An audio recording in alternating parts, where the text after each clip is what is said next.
Assalamualaikum warahmatullahi wabarakatuh. Bismillahirrahmanirrahim. Alhamdulillah Al-Malik Al-Haqqil Mubin. Alhamdulillah alladzi anzal kitaba hudan lil muttaqin. Asyhadu an la ilaha illallah wahdahu la syarika lah. Syahadatan tunji qailaha minad dunya ila yaumiddin. Wa asyhadu anna sayyidana wa nabiyyana Muhammad abduhu wa rasuluh shadiqul amin. Allahumma shalli wa sallim wa barik ala sayyidina wa habibina Muhammad wa ala alihi wa ashabihi wa man tabi'ahum minas shalihin. Rabbi zidna ilma warzuqna fahma wa zaina bi akhlaqi habibina Muhammadin sallallahu alaihi wasallam. Allahumma amin. Ibu bapak jamaah salat zuhur yang dirahmati Allah, pendengar radio dakwah Darussalam Samarinda dimanapun berada yang dirahmati Allah, saya muliakan. Masih berkaitan dengan hikmah pertama yang disampaikan oleh Waliullah Ibnu Athaillah As-Sakandari yang disyarah oleh Muhammad Said Ramadan Al-Buti rahimahullah. Min alamatil i'timad alal amali nuqsanur raja' inda wujudiz zalal. Di antara tanda berpegangnya seorang kepada amal akan mengalami kekurangan harap, kurang harap kepada Allah pada saat terlibat dalam kekhilafan dan dosa. Pada pertemuan yang lalu disampaikan bahwa hendaklah diwaspadai untuk mencapai ridha Allah dengan mengandalkan amal. Tetapi kita harapkan semata-mata ridha ampunan Allah. Sebab Rasul menyampaikan, la yudkhil ahadakum al-jannata 'amalan. Sama sekali bukan amal seseorang di antara kalian yang mengantar untuk masuk surga. Kalau ibu bapak kaget, sahabat juga kaget sampai bertanya, apakah engkau juga ya Rasul? Iya, termasuk saya. Bukan amalku yang saya andalkan, bukan amalku yang menyebabkan saya masuk surga, tetapi illa anna Allah yatagammani birahmat. Yatagammani Allah birahmat. Hanya saja Allah mencurahkan rahmat dan ampunannya kepada saya. Dari ungkapan itu, Said Ramadan Al-Buti menyatakan bahwa amal bukan tiket untuk masuk surga. Sehingga dikatakan bahwa pahala atau surga yang diberikan oleh Allah kepada kita di akhirat itu adalah semata-mata karena karunia-Nya. Jika Allah menyiksa orang-orang yang berbuat dosa itu karena menunjukkan semata-mata karena keadilan Allah. Tapi jangan disalahpahami dengan adanya hadis Rasulullah tadi lalu kita berhenti beramal. Karena amal itu adalah kontrak hidup kita. Kita sudah berjanji di depan Allah untuk beramal, beribadah selama kita hidup sampai kita mati. Hikmah yang disampaikan oleh Ibnu Athaillah Sakandari ini adalah sangat berkaitan dengan akidah. Nanti kita lihat. Pada saat ada orang berpikir bahwa dia itu berhak mendapatkan surga, berhak mendapatkan pahala, itu tidak boleh muncul dalam pikiran seorang mukmin. La yajuzu an tatasawwara annaka tastahiqqu jannatallahi wa sawabahu. Tidak pantas, tidak boleh ada di dalam pemikiran seorang beriman itu mengatakan bahwa dengan amalnya maka dia berhak menagih Allah nanti surganya untuk diberikan kepada orang tersebut. Kenapa? Li'annaka qad qaddamta lahu ma qad tuliba. Sebab kamu telah beramal itu. Kenapa kamu beramal? Karena memang kewajibanmu. Kenapa kita beramal? Karena memang Allah menuntut kita untuk beramal. Karena Allah menciptakan kita. La yajuzu laka an ta'taqida hadza. Tidak boleh ada orang meyakini bahwa saya beramal, nanti di akhirat saya tagih Allah, mana balasanmu, surgamu mana. Kenapa? Law i'taqadat dzalika lakana naw'an min akhtari anwa'i syirik. Kalau itu yang diyakini, apalagi mengatakan bahwa Allah wajib memberikan saya surganya karena saya sudah beramal, itu termasuk bagian daripada kesyirikan. Jadi Ibnu Athaillah Sakandari ini dengan hikmah pertama, dengan pengalaman renungan tasawuf beliau, ingin memurnikan amal ibadah kita sekaligus. Bukan cuma akidah. Akidah itu dimurnikan supaya amalnya juga diselamatkan. Apalagi ini insya Allah mudah-mudahan panjang umur, bisa bertemu bulan suci Ramadan, bonusnya banyak. Ada malam Lailatul Qadri dan seterusnya. Zalika li'anna hadzal i'tiqad, karena kalau akidah ini yang diyakini, yakni annaka tu'minu bi anna salataka bi qudrati zatiyatin minka, Anda yakin bahwa salatmu itu karena kemampuanmu sendiri, wa annaka tafaddalta biha 'ala Allah. Ya, kemampuanmu itu lebih hebat daripada kudrat Allah. Wal bari la alaqata lahu biha. Demikian juga amal-amal yang lain, sehingga Allah Subhanahu wa taala enggak ada hubungan dengan amal kita. Kita mengatakan kalau amal kita yang kita pegang, kita jagokan amal kita, sepertinya enggak ada hubungannya dengan Allah. Nah, kalau itu yang terjadi, itu yang dimaksud bahwa itu sebuah akidah yang salah.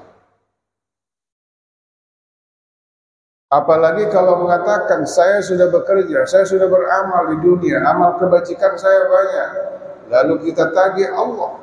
Itu adalah pekerjaan transaksi antara manusia dengan manusia. Antara Allah dengan hambanya enggak mungkin.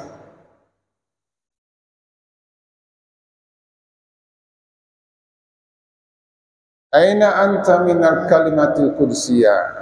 Pensyarah ini Said Al-Buti Ramadan mengatakan, coba pikirkan baik-baik, mana posisi kita dengan ucapan yang sangat mulia ketika kita katakan la haula wala quwwata illa billah.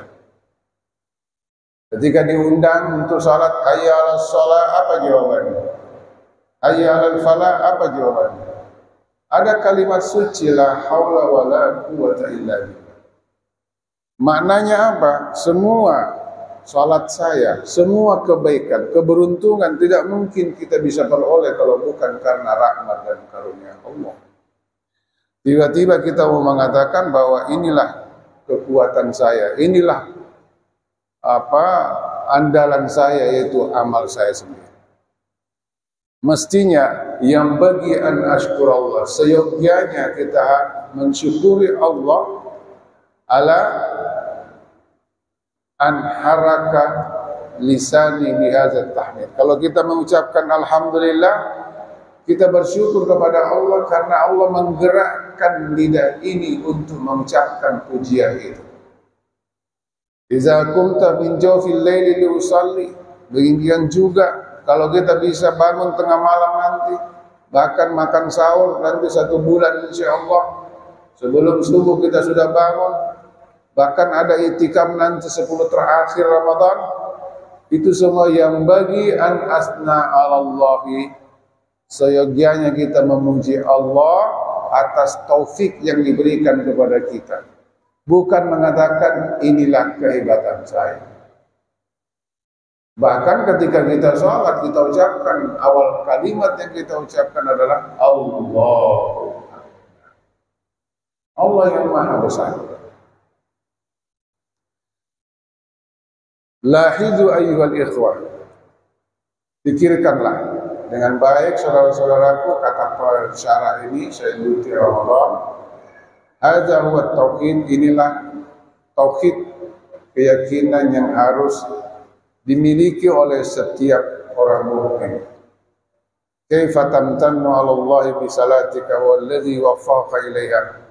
Bagaimana kita bisa mengatakan aku sudah menyenangkan Allah, aku sudah berikan kepada Allah ibadah itu seperti sholatku, padahal sholat yang kita lakukan sendiri adalah karena hidayah taufiknya Allah Subhanahu wa Ta'ala. Enggak mungkin kita melaksanakan sholat itu kalau bukan karena Allah memberikan kekuatan. Berangkat dari tempat kerja atau dari rumah, dari mana saya masuk ke tempat ibadah di rumahnya Allah, sholat dengan senang. Siapa semuanya membuka dada kita untuk itu? Ibu bapak yang saya hormati. Itu sebabnya dikutip ucapan ulama ahli tauhid, fa yusibna fa bima'dil fadl. Kalau Allah memberikan pahala, memberikan surga, itu karunia Allah semata-mata. Bukan karena mengkalkulasi amal kita. Sebab kenapa? Enggak mungkin. Tidak mungkin kita bisa beli surga. Kalau kita bisa beli surga dengan amal, berarti kita batasi nikmatnya surga. Jangankan nikmatnya surga mau dibeli, nikmatnya Allah yang sekarang nggak bisa kita beli dengan amal kita. Amal kita berapa saja, tapi nikmatnya lebih banyak. Muncul suatu pertanyaan, ketika di Al-Quran banyak disebutkan ayat-ayat yang mengatakan seperti udkhulul jannata bima kuntum ta'malun, masuklah surga karena amal yang kalian lakukan. Nah, itu ada ayatnya. Apakah ayat ini bertentangan dengan hadis Rasulullah tadi? Dijawab oleh beliau tentu tidak. Karena pernyataan ini hanya dari sisi Allah Subhanahu wa Ta'ala. Allah mengatakan masuklah surga karena amal yang Anda lakukan. Artinya memang orang masuk surga itu tentunya orang-orang yang memiliki amal. Tapi bukan amal itu yang membuat Allah memberikan kepada kita namanya surga. Yang membuat Allah memberikan surga itu karena rahmatnya, karunia-Nya, bukan karena hitung-hitungan. Lalu diperuntukkan orang yang beramal saleh, itulah yang diberikan pahala. Artinya apa? Orang yang bekerja, orang beramal, itu adalah salah satu sebab membuat orang masuk surga. Tapi ingat, penyebab utama di situ bukan amal itu, tetapi yang membuat sebab di atas segala sebab. Namanya musabbibul asbab, yaitu Allah Subhanahu wa Ta'ala. Ini bisa saja orang bingung memahaminya. Supaya tidak bingung, saya kasih contoh. Ketemunya api dengan kapas. Orang mengatakan pasti terbakar kapas itu. Artinya ada sebab akibat. Api menjalar ke kapas, hangus.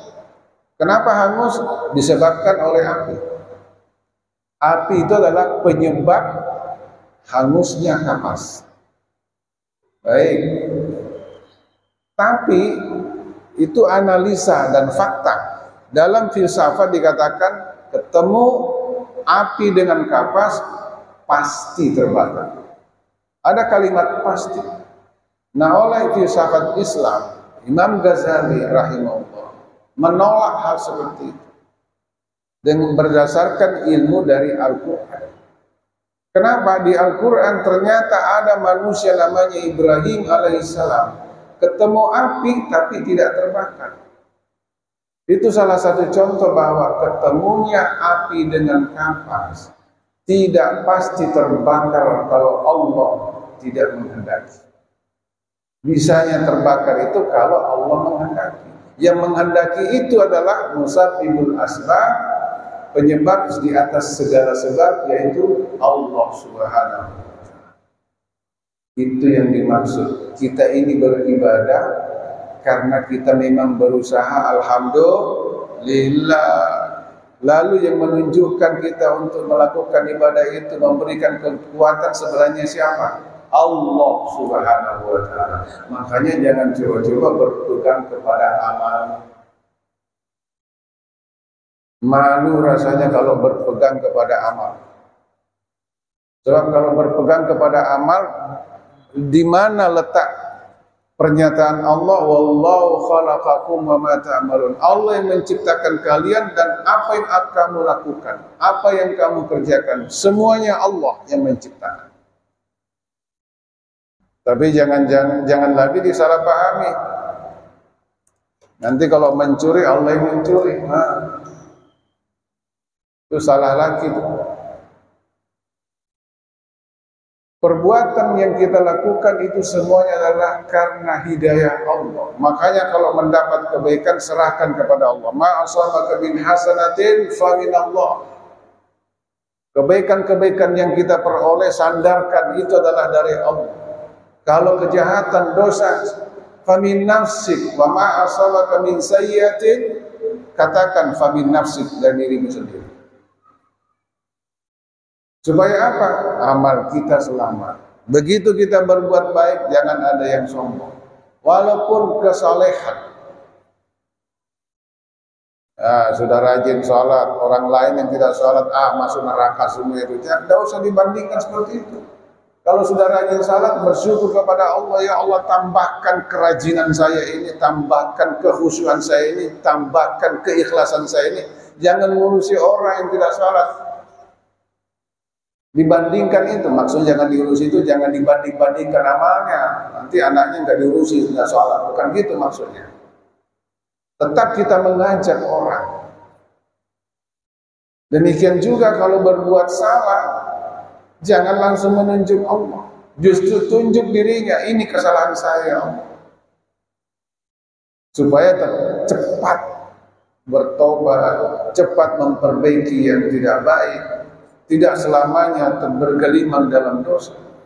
Jadi ketika beramal saleh, tidak sombong, tidak riya, tidak ujub. Pokoknya usahakan jadi orang ikhlas.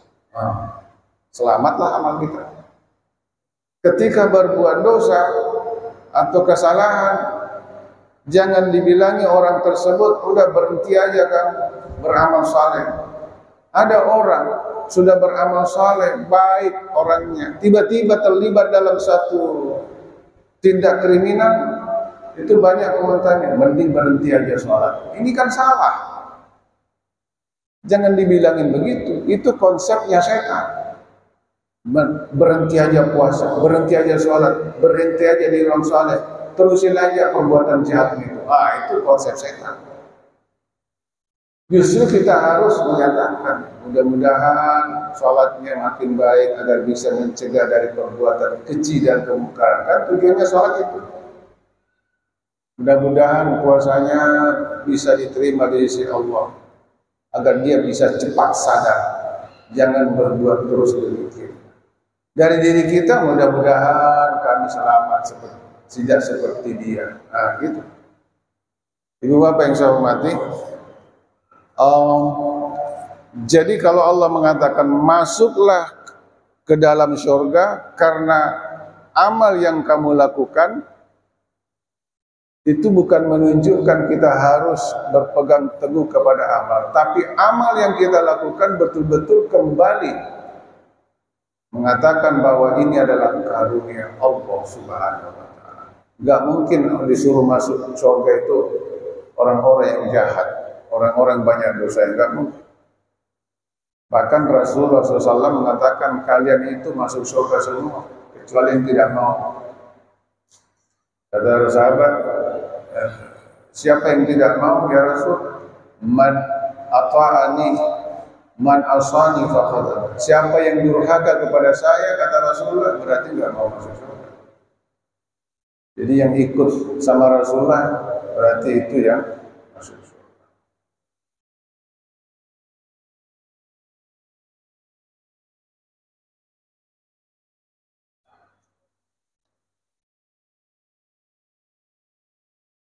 Ibu bapak yang saya hormati, sekali lagi karena ini mau mendekati bulan suci Ramadan, mudah-mudahan kita semua pendengar radio dakwah dimanapun berada, kita berpikir bahwa memang kita beramal itu enggak pernah mengatakan karena surga, selalu niatnya karena Allah. Salatnya lillahi ta'ala, puasanya lillahi ta'ala, hajinya lillahi ta'ala, semua lillahi ta'ala, bukan karena surga. Jadi kita beramal bukan karena surga. Tapi jangan disalahartikan bahwa kita enggak boleh minta surga. Rasulullah aja minta. Rasulullah mengajarkan kita minta surga.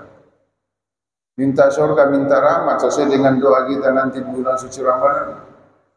Ketika buka puasa, asyhadu an la ilaha illallah wa astaghfirullah. As'aluka ridhaka wal jannata wa na'udzu bika min sakhatika wan nar. Minta. Dengan minta itu berarti sebuah sikap merendahkan diri kepada Allah Subhanahu wa taala. Sebab kalau kita beribadah karena surga, akhirnya apa? Kita menjadi hamba surga. Bukan menjadi hamba Allah. Posisi kita tetap sebagai hamba Allah. Bonus yang diberikan oleh Allah itulah karena memang semuanya modalnya dari Allah. Seperti anak kecil nggak punya modal, kita kasih modal anak itu, kita isi kantongnya, baru kita suruh sumbangkan uangmu itu ke fakir miskin. Dan kalau kamu lakukan itu akan kukasih bonus dari besar. Nah, ketika anak itu melakukan tugasnya, tentu dia berharap bonus yang besar, tetapi tidak menagih. Dia kerjakan aja. Pada saat dia mengerjakan, ada modalnya enggak? Enggak ada. Orang tuanya memberikan uang. Semuanya dari Allah Subhanahu wa taala. Kita ini dari Allah Subhanahu wa taala, nikmatnya dari Allah. Maka amal itu adalah ketika kita melakukannya, la haula wala quwwata illa billah. Saya kira ini penyampaian kami, mudah-mudahan ada manfaatnya. Wallahu a'lam bishawab. Al-Fatihah. Alhamdulillah. Amin ya rabbal alamin. Alhamdulillah wa fiika. Allahumma rabbi zidna ilma warzuqna fahma wa zayyinna bi akhlaqi habibina Muhammadin sallallahu alaihi wasallam. Innaka afuwwun karimun tuhibbul afwa fa'fu anna. Rabbana atina fid dunya hasanatan wa fil akhirati hasanatan wa qina adzabannar. Sallallahu alaihi wasallam Maulana Muhammad walhamdulillahi rabbil alamin. Minallah musta'an. Wassalamualaikum warahmatullahi wabarakatuh. Ya Nabi salam alaika ya Rasul ya Habib. Alhamdulillah sehat. Letak di Wejangan kan di mana? Hah? Jauh. Aji.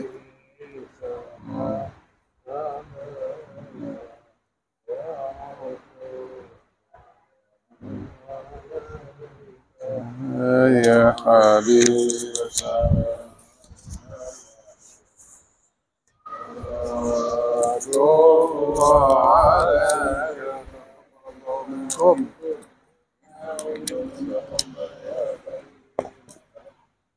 Yesus kan. Iya. Nur namanya. Pagi tadi di kantor Tempo Jeno kan Bunyamin ya. Bunyamin dokter Ada ada. pendamping. Iya kan? Sini kalau kesini. Iya iya. Ayo. Iya Pak. Keluar.